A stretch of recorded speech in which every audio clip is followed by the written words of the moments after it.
আজকে পর্বে দেখা যাবে আরণ্য গরিমার কাছে রিপুত চাবে। হ্যাঁ বন্ধুরা, এমনটাই দেখা যাবে। বিস্তারিত জানতে ভিডিওটি লাইক দিয়ে জানতে থাকো। গল্পের শুরুতে দেখা যাবে গরিমা কোর্ট থেকে আরণ্যের বাড়িতে এসে বলে আরণ্যের পরিবারের লোকদের রেগে বলে আরণ্য রোশনাই আর ওর বাবাকে পৌঁছে দিতে গেছে। আরণ্যের মা গরিমাকে বলে, তুমি বারণ করলে না কেন? গরিমা বলে, কি মনে হয় আমি বারণ করব না? সে কি আমার কথা শুনে?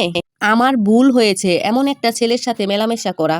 আমার পুরো লাইফটা না হেল করে দিছে, শেষ করে দিছে।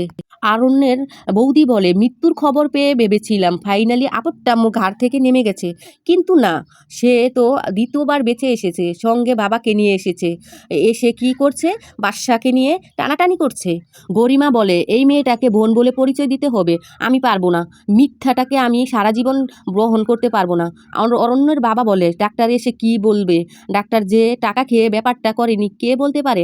আমারও তো লোক আছে। গরিমা বলে, আরণ্যের সামনে আমাকে রোশনাই অপমান করেছে। আরণ্যের মা বলে, বাদশা কিছু বলেনি? গরিমা বলে, আমি মিথ্যা কথা বলবো? ঠাম্মি বলে, প্রথম থেকেই বলেছি এই মেয়েটা ভালো নয়। তখন তোমাদের শ্বশুর আমার সঙ্গে রাগ করেছিল। আরণ্য বাড়িতে আসার পর গরিমা বলে আরণ্যকে রাগ করে, বলে, এই যে এসেছে, তুমি রোশনাইয়ের সঙ্গে থাকো না, আমার জীবনটা কেন বরবাদ করছো?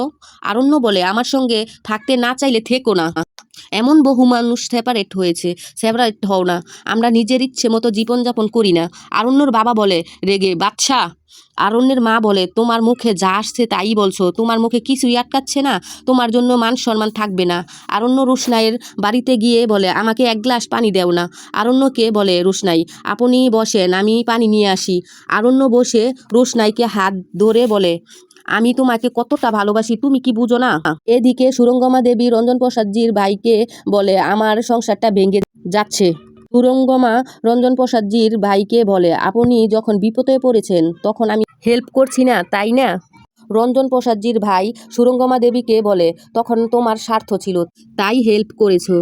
আর রোশনাই তোমার মেয়ে। সুরঙ্গমা দেবী এইকে রঞ্জন প্রসাদজির ভাই বলে, রোশনাইয়ের শরীরে তোমার রক্ত বইছে, তুমি আমার দিকেই আঙ্গুল তুলছো কেন? আমি তো বলছি কিছু একটা করুন, আপনি কেন বুঝতে পারছেন না? আরণ্য বলে, প্রতিটা মানুষেরই সুখের দরকার। রোশনাই বলে,